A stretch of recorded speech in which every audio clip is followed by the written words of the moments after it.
Desde que começou a se destacar na mídia ali por volta do ano de 2017, a Luísa Sonza sempre foi vítima dos haters na internet. Por conta disso, ela acabou se afastando das redes sociais durante um tempo. E no dia 11 de agosto de 2021, data que eu estou gravando esse vídeo, ela deu uma entrevista para o programa Encontro com Fátima Bernardes, onde ela conta como esse processo só piorou depois do fim do seu casamento com o Whindersson Nunes. No mês de julho desse ano, ela lançou o álbum Doce 22, um título que remete à sua idade e é irônico porque de doce os seus 22 anos não teve nada. Inclusive, o desenho que eu estou pintando foi inspirado na faixa interesseira deste álbum. E uma curiosidade, caso você não tenha reparado, é que durante o lyric video de Interesseira aparece a data 24/4/2020, a data do fim do seu casamento com o Whindersson Nunes, que aparece no trecho onde ela está sendo julgada pelo crime de ser p***. Enfim, Luísa Sonza é um furacão que por onde passa deixa um rastro de ódio ou de amor. E é justamente sobre isso que eu quero conversar com vocês. Será que de fato o ódio é o contrário do amor? Teve uma fala dela durante a entrevista que me chamou bastante atenção. Ela diz assim: "É extremamente conflitante para mim porque eu falo, odeio a internet porque me faz mal. Só que ao mesmo tempo é um veículo tão benéfico porque não teria outra maneira de chegar até aqui se não fosse pela internet." Percebem que nessa fala existe uma polaridade? Guardem essa informação porque a gente vai entender melhor ela já já. Existem muitas correntes de pensamento que defendem que o oposto do amor não é o ódio, e sim o medo. Eu ouvi uma taróloga dizendo uma vez que existem dois sentimentos principais, o amor e o medo. E do medo deriva todos os outros sentimentos ruins. E do amor não, dele não se deriva nada, porque ele acolhe tudo que se aproxima, ele é expansivo e ele une. E, portanto, o amor seria a ponte que une a nossa alma com aquilo que a gente considera como sagrado ou divino. Eu, particularmente, sigo uma linha de pensamento que eu aprendi em uma palestra aqui no YouTube da professora Lucilena Galvão. Se você tiver interesse, eu vou deixar o link aqui embaixo para você conferir depois. E lá ela conta sobre uma tradição tibetana que fala que todo mal deriva da heresia da separatividade, ou seja, o egoísmo. O egoísmo é a causa de todos os males da humanidade, porque quando nos isolamos, pensamos e agimos como se não fizéssemos parte de um coletivo, tendemos a acreditar que não dependemos dos outros para nada. Do egoísmo nasce a inveja. Eu quero para mim aquilo que é seu. Nasce o ciúme. Eu te quero só para mim. A raiva. Como você pensa diferente de mim? A tristeza. Por que você fez isso comigo?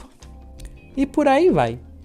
Para essa tradição, a heresia da separatividade é uma ilusão, pois tudo e todos fazemos parte do universo manifestado, fazemos parte do todo.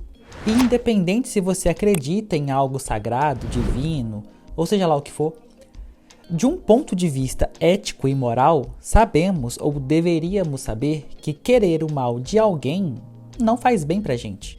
Pois se há um bem individual que nos beneficia, mas prejudica o coletivo, estamos prejudicando a nós mesmos. E é isso que prega a heresia da separatividade. Isto é, o egoísmo nos separa, o amor nos une. Dito isso, podemos pensar, o que move um hater?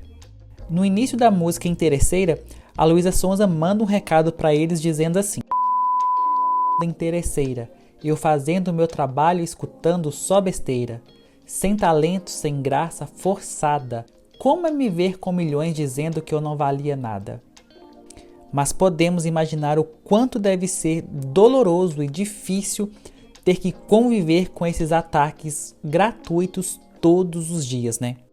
Na entrevista para a Fátima Bernardes, ela comentou sobre esses ataques dizendo, abre aspas, "uma agressividade injustificável que realmente foge da minha realidade. eu não considero que tenha sido apenas o hater da internet. Foi algo que eu não podia andar na rua. Fecha aspas. É pesado, né? Mas vejam só. Tanto um hater quanto um fã, eles têm um objeto em comum. A pessoa adorada. Um adora amar, o outro adora odiar. Ambos são movidos pela paixão. Tem um podcast que se chama Isso Está Acontecendo, e lá tem um episódio chamado Na Mente de um Hater. E eles entrevistam alguns haters e é impressionante ouvir os relatos de como eles são obcecados pela pessoa. São movidos pelo ódio mesmo, de querer ir, saber o que a pessoa está fazendo, vigiar, xingar, passar raiva. É um fã invertido. É bizarro. E depois, se vocês tiverem oportunidade, ouçam, porque é chocante. Mas por que sentimos raiva? O professor Leandro Carnal tem uma fala nesse livro aqui, O Inferno Somos Nós, que ele diz assim, abre aspas, o reconhecimento doloroso ao observar um agressor é que ele está fazendo algo que também temos vontade de fazer. E é por isso que aquilo está dialogando conosco, que estamos com raiva. Se temos dentro de nós uma personalidade agressiva e se o outro tem uma personalidade agressiva e está nos agredindo, a raiva que sentimos disfarça o fato de que também somos agressores. É muito complicado, tanto na psicanálise quanto na percepção da consciência, entender que se algo lhe causou raiva, há uma pista enorme de que o problema não está naquilo que o outro está dizendo, mas em você mesmo. Fecha aspas. Em um outro trecho, ele diz assim, abre aspas, quando condenamos o hábito alimentar de alguém, o tipo de roupa que ele veste ou a ausência de trajes, estamos falando sobre algo que incomoda mais a nós mesmos do que qualquer outra coisa. Fecha aspas. Para exemplificar as falas do professor Leandro Carnal, eu vou contar uma história para vocês que aconteceu comigo durante essa semana. Eu estava assistindo um vídeo aleatório do YouTube e tinha um convidado que falava demais. Era muito tagarela e parecia que queria aparecer. Dava pra ver que era o jeito da pessoa, mas era um jeito que me irritava. Aí eu acabei me lembrando desse trecho do livro que eu acabei de ler pra vocês, de por que isso me irritou.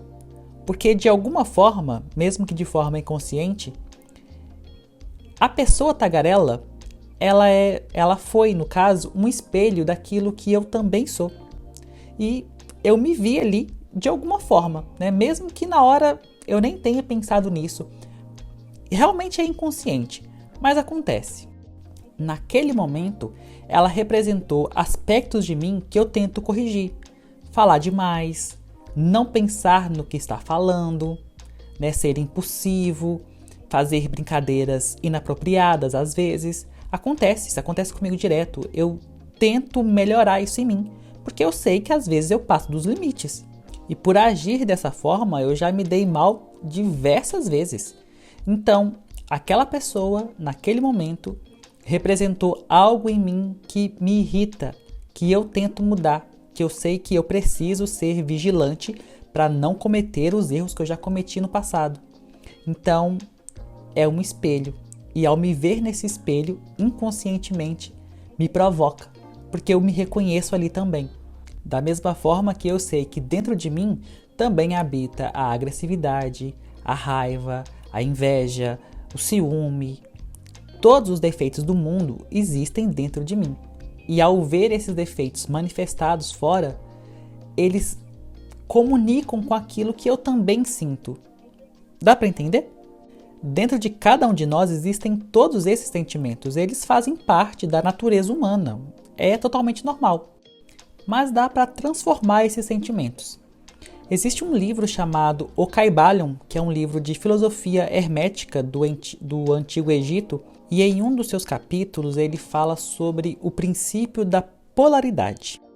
E este princípio existe em tudo que há no universo, tanto físico, mental quanto espiritual. Então ele explica que se nós temos dentro de nós um ponto da polaridade, na outra ponta existe o seu oposto em potencial e que nós podemos desenvolvê-lo. Mas para isso, a natureza dos polos tem que ser a mesma. Esse é um assunto extenso, mas eu vou tentar falar de uma forma bem simplificada aqui para a gente poder entender, tá bom? Então, o que seria essa polaridade da mesma natureza? Tá vendo essa folha aqui? É fácil rasgar, não é? Agora, se eu pegar o bloco, não é fácil rasgar, não. Isso quer dizer que o fraco pode ficar forte. Fraqueza e força fazem parte de uma polaridade.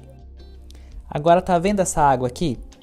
Ela tá fria e eu posso aquecê-la. O frio pode ser convertido para o calor e vice-versa. Frio e calor fazem parte da mesma polaridade. Agora, tem como eu pegar o frio, segurar ele e transformá-lo em algo mole, algo duro? Não tem como. Então, com relação aos nossos sentimentos, é a mesma coisa.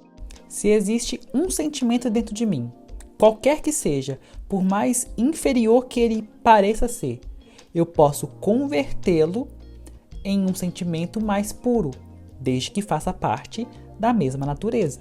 Por exemplo, se eu sinto raiva, eu posso transformá-la em calma, afeição e até amor.